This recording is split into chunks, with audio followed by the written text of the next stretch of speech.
जी बिस्मिल्लाहिर्रहमानिर्रहीम। अच्छा जी, आज कोई मैप नहीं शेयर करूंगा। मैं कोई मैप वगैरह नहीं बनाया। ये हमारी कंटिन्यूएशन है। हमने कल हुमायूं पढ़ा था और इसमें हमने शेर शाह सूरी का जिक्र किया। ठीक है, तो आज शेर शाह सूरी को ही हम कंटिन्यूस करेंगे और सूरी डायनेस्टी के बारे में पढ़ेंगे। बाकी शेड्यूल मैंने सारा शेयर कर दिया आपको। जो भी है, जिस तरह असद थोड़ा कंफ्यूज था कि किस तरह होगा, एक दिन लेक्चर होगा एक दिन टेस्ट होगा वगैरह वगैरह। तो बहरहाल वो आप देखें, मैंने बड़े एहसन तरीके से एक्सेल पे मैंने उसको बनाया है। ठीक है। लेक्चर्स मैंने कोशिश की, बल्कि लास्ट मंथ भी हमारे 15 लेक्चर थे और इस मंथ भी ईद के बावजूद मैंने कोशिश की है कि 15 लेक्चर्स कंप्लीट हो जाए। ठीक है जी। तो दूसरा यह है कि आपने इसमें मशवरा मुझे बता देते रहना है। कोई भी आपकी ओपिनियन है, ठीक है, ये मुझे बताना है कि जो भी कुछ मैं शेयर करता हूँ एक कम तो नहीं है। ऐसा तो नहीं कि आपको लगे, क्योंकि अभी एक दोस्त से डिस्कशन हो रही थी तो बता रहे थे कि एक एकेडमी है फॉर एग्जांपल, तो वो शेयर करते हैं कोई पेजेस। पीपीएससी के पास बुक्स है, एक वन लाइनर बुक है, वहाँ से शेयर करते हैं 8-10 पेज और फिर उससे टेस्ट ले लेते हैं। ठीक है, एक ये भी है। तो जैसा आप कहेंगे कि मैक्सिमम पेजेस में शेयर कर दिया करूँ, उसका कोई फ़ायदा नहीं होगा। आपको मैंने बहुत मरतबा कहा है कि कम डाटा एक ही हो, एक ही जगह से हो, अच्छा हो और उसको याद करना इम्पोर्टेंट होता है। ठीक है, बहुत सारे पेज अगर आप एक दिन में देखें, सिर्फ देखने से उसका कोई फायदा नहीं। जितना ज़्यादा डाटा, जिस तरह भी मेरी कोशिश होती है इमेजेस वगैरह ऐड करना, जितनी ज़्यादा आपका इंटरेस्ट क्रिएट होगा किसी भी फाइल के साथ, आपकी अटैचमेंट होगी, आपके जहन में बैठेंगे, शेरशाह सूरी पढ़ रहे हो, उसकी एक इमेज बनी हुई है, आप उससे रेलिवेंट जितने भी एमसीक्यूज पढ़ोगे तो शेरशाह सूरी जहन में आता रहेगा। तो इस तरह से जो एडहेसिव पावर है हमारे माइंड की, वो इंक्रीज होती है, एमसीक्यू जहन में रहते हैं। ठीक है जी। हाँ, बहरहाल अगर आप कहेंगे तो ये पास पेपर जो मैं शेयर करता हूँ इसको बढ़ा देंगे हम, क्योंकि इसमें अब मैंने अभी आज कोशिश करूंगा तो अगर थोड़ा सा एडिशनल, जिस तरह कुछ इमेजेस वगैरह मैं ऐड करता रहूंगा। और क्योंकि जो अ, कुछ कहते हैं कि जी डिस्कशन भी किया करें, पास पेपर हो तो जाहिर है उसमें बहुत ज़्यादा टाइम लग जाता है। और हम टॉपिक वाइज तो चल ही रहे हैं। आहिस्ता आहिस्ता जैसे ही पाकिस्तान स्टडी एंड होगी तो फिर हम वहाँ से ज्योग्राफी स्टार्ट, ज्योग्राफी से मतलब ज्योग्राफी कंप्लीट ही करेंगे।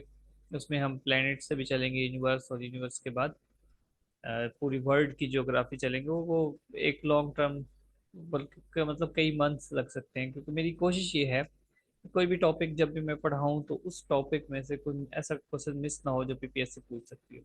अव्वल तो अपने एक्सपीरियंस की बेस पे, या जो कुछ भी मेरे जहन में है उस टॉपिक से रेलिवेंट पीपीएससी ने जो कुछ भी पूछा हुआ है मैं उसमें ऐड करता हूँ। ठीक है। और अगर कुछ चाहे जाता है तो फिर बाद में जब आपको दोबारा नोट्स में शेयर करूंगा, बार बार टेस्ट होंगे इसके, तो फिर उसमें ऐड करते चले जाएंगे। ये पास पेपर्स हैं जितने भी जो अरेंज हो रहे हैं, तो इनको भी हम पोर्शन वाइज, ठीक है, टेस्ट लेंगे। इस तरह भी मैं पार्टीशन कर देता हूँ पेपर की।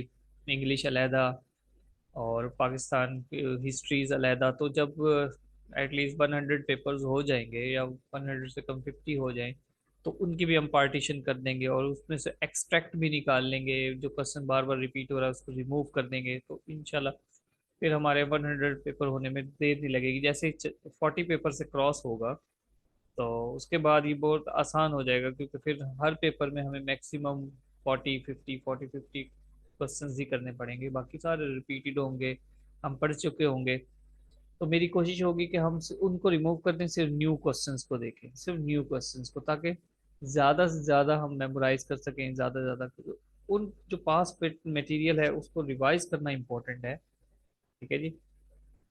भारत, और इस से रिलेवेंट अगर आपको कोई भी ओपिनियन हो तो आप फिर बता देना। चलते हैं। कल हमने, अच्छा ये एक चीज़ का ध्यान रखें, यहाँ मैं लेक्चर 16 लिखता हूँ, क्योंकि जिस तरह ऑनलाइन शेयर करता हूँ, ऑनलाइन सारे लेक्चर मैंने पब्लिक नहीं किए हुए, बस कुछ कर देता हूँ। ये आपके साथ ग्रुप में ही शेयर होते हैं, बाकी पब्लिक नहीं होंगे ये, स्पेशली जिस तरह ये लेक्चर है। लेकिन चूंकि वहाँ पर एक सीरीज बनी हुई है जिनके इंडो पाक हिस्ट्री की, 1 2 1 2 3 4 5 कंटिन्यूशन है। बाकी ग्रुप में जो कि हम मंथ वाइज चल रहे हैं, ठीक है, तो उससे क्लियर हो जाता है कि यार मई का लेक्चर 1, मई का लेक्चर 2, बाकी वो पूरी सीरीज लिस्ट है वो भी उसके मुताबिक। तो इस लिए फिर आप ये कंफ्यूज ना होना कि यहाँ लेक्चर 16 है, वहाँ लेक्चर, ठीक है, 1 2 है, तो वो 1 2 ही चलेगा क्योंकि वो हम मंथ वाइज चल रहे हैं इस तरह से। अच्छा जी। मुगल डायनेस्टी चल रही है, और उसमें हमने कल नसीरुद्दीन हुमायूं जो कि बाबर का बेटा है उसको पढ़ा था। 1530 में उसको हुकूमत मिली 22 साल की उम्र में। आगरा इनका कैपिटल था। ठीक है, कैपिटल को थोड़ा मैं ज़्यादा फोकस करता हूँ क्योंकि कैपिटल चेंज हो रहे हैं मुख्तलिफ। जब भी हम जिस तरह ये नसीरुद्दीन हुमायूं जब दोबारा इसने रीगेन की पावर, तो दिल्ली के पास दीन पनाह में इसने कैपिटल बनाया। अच्छा जी, गुलबदन बेगम इसकी सिस्टर थी। चारों भाइयों का हमने जिक्र किया। कामरान बारादरी का जिक्र किया जी। और फिर बताया 532 में फिर इसने मिलिट्री एक्सपीडिशन स्टार्ट की, और 538 फिर 39, ठीक है, 500 पंद्रह सौ सॉरी 1540, ठीक है, बैटल ऑफ कनौज हुई और जिसमें हुमायूं ने आगरा का तख्त खो दिया, दिल्ली सल्तनत खो दी। ठीक है, याद रहे मुगल सल्तनत से पहले इसको दिल्ली सल्तनत कहा जाता था, मुगल डायनेस्टी से पहले। फिर हुमायूं भटकता फिरा, अमरकोट गया, ठीक है जी, कंधार गया अपने भाई से मदद लेने, फिर पर्शिया चला गया, और देन इसी तरह उमरकोट से फिर उसने कंधार को फतह किया, और फिर फतह करते करते देन वो सिकंदर शाह सूरी से जाके लड़ा, दिल्ली का तख्त वापस हासिल किया बैटल ऑफ सरहिंद में। तीन पना में एक सीढ़ियों से गिरकर उसकी डेथ हो गई। अच्छा, अभी मैं टेस्ट के रिजल्ट्स देख रहा था, अभी तक 3 स्टूडेंट्स ने किए, तो अभी ये जो मई वाला ग्रुप है, आई थिंक इसमें 6 हो आप लोग। तो कोशिश किया करें, जाहिर है टेस्ट भी दें। मैं तो कह रहा हूँ कि परसेंट बढ़ा दूं, या आप इसी को कवर नहीं कर पा रहे, क्योंकि जब वीकली टेस्ट होता है और फिर मंथली होता है वो तो मैं लाजमी लूंगा, ठीक है, क्योंकि वो बहुत ज़्यादा इंपॉर्टेंट है। हाँ, भारत, आप में से जैसे गुलजमान के बारे में मुझे पता लगा है कि गुलजमान के पास टाइम ज़्यादा होता है, तो वो पास पेपर रिपीट करता रहता है। ठीक है, तो आप अपनी कोशिश किया करें खुद से, अगर आपके पास एक्स्ट्रा टाइम है तो आप पास पेपर रिवाइज कर लें, ज़्यादा से ज़्यादा रिवाइज करें। अच्छा, आज का लेक्चर हम स्टार्ट करते हैं, सूरी डायनेस्टी। ठीक है, ये आज का लेक्चर निस्बतन मुख्तसर होगा, क्योंकि इसमें जो मेन मेन एमसीक्यूज थे मैंने इसके कवर किए हैं, मैप भी बनाया। फरीदुद्दीन शेर शाह सूरी, तो इसका टच हमने पढ़ लिया था जी। पश्तून पठान है बेसिकली। अब मैं वीडियो का लिंक भी एक शेयर करूंगा, ठीक है, डिस्क्रिप्शन में शेयर कर दूंगा, आपने वो वीडियो भी देख लेनी है। देखो सुनो जानो की बहुत अच्छी वीडियोस होती हैं, अक्सर डॉक्यूमेंट्री। तो पश्तून पठान थे जी, खैबर पख्तूनख्वा के इलाका था सूर।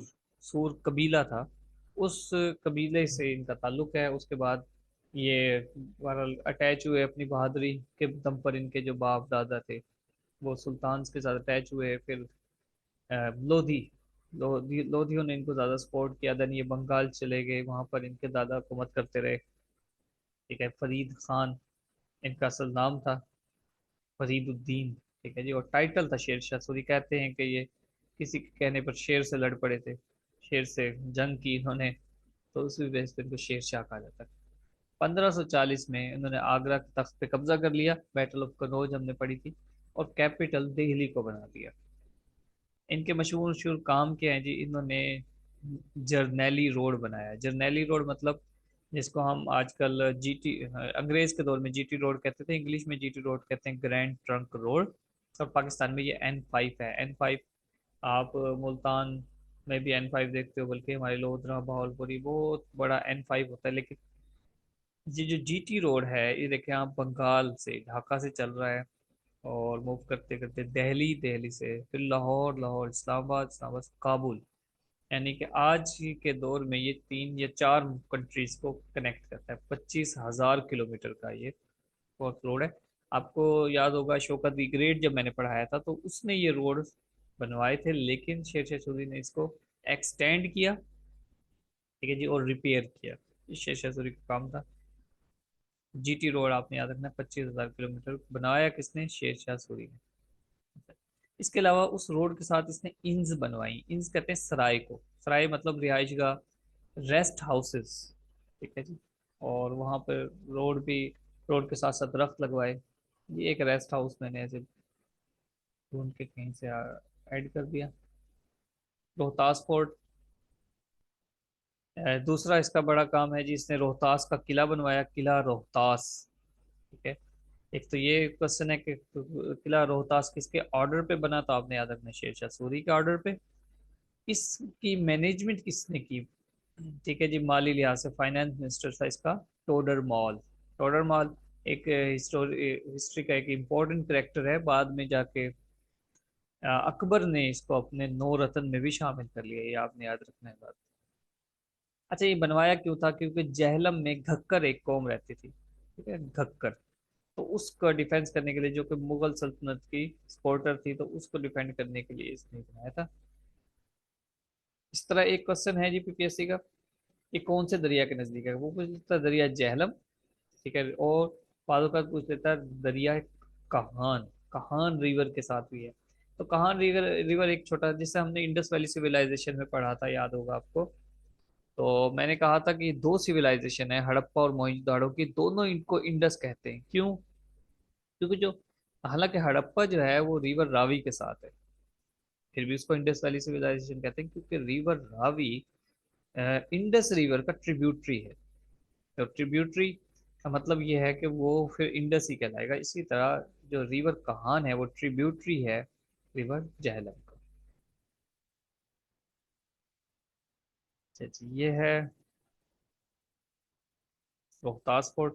इसके अलावा थर्ड इसका काम था, इसने रुपया करेंसी बनाई, टांका करेंसी अल्तमश के बनाई हुई वो चलती थी उन दिनों। तो इसने रुपया करेंसी चलाई, इसका मतलब क्या हुआ कि डिवीजन्स कर दी, कुछ 16 आने इस तरह कर दिए। गोल्ड सिल्वर और कॉपर का मिक्सचर था, या डिफरेंट करेंसीज बनाई भारत। आपने याद रखना कि रुपया करेंसी। और इस पूरे मुगल दौर में, ठीक है, रुपया करेंसी ही चलती रही। उसके बाद को अंग्रेज दौर आया तो उन्होंने इसके अंदर कुछ चेंज करके बस चेंज किया, अदरवाइज ये करेंसी यही रही। फाइनेंस सिस्टम को इसने बहुत इम्प्रूव किया, क्योंकि टैक्स कलेक्शन करने के लिए एग्रीकल्चर लैंड, जो जमीन, ज़रूरी जमीन थी, उसको उसने ये मेयरमेंट, न्यू मेयरमेंट की, बीघा कोस, ताकि उसकी बुनियाद पर टैक्स कलेक्शन की जाए। रियोटवारी सिस्टम, ठीक है, ये मैंने वैसे इसको पहले सोचा था कि इसको रिमूव कर देता हूँ, लेकिन फिर मैंने ऐड कर दिया। रियोटवारी सिस्टम इनिशिएट किया शेरशाह सूरी ने, ये एमसीक्यू तो कभी नहीं आया। तो बहरहाल आपने याद रखना है रियोटवारी सिस्टम, क्योंकि ब्रिटिश दौर में ये बहुत फला फूला था ये सिस्टम। उसका मतलब ये था, पहले ये होता था कि कुछ ज़मीन के लैंड लॉर्ड्स होते थे, उनकी काश्त कोई और करता था, तो गवर्नमेंट डायरेक्ट लैंड लॉर्ड से कनेक्ट करती थी। लेकिन रियोटवारी सिस्टम में ये था, उसने कहा, अजय देखें बना हुआ ब्रिटिश बंदा है, तो आपने ब्रिटिश से बस कंसेप्ट लेना है। इनिशिएट किसने किया?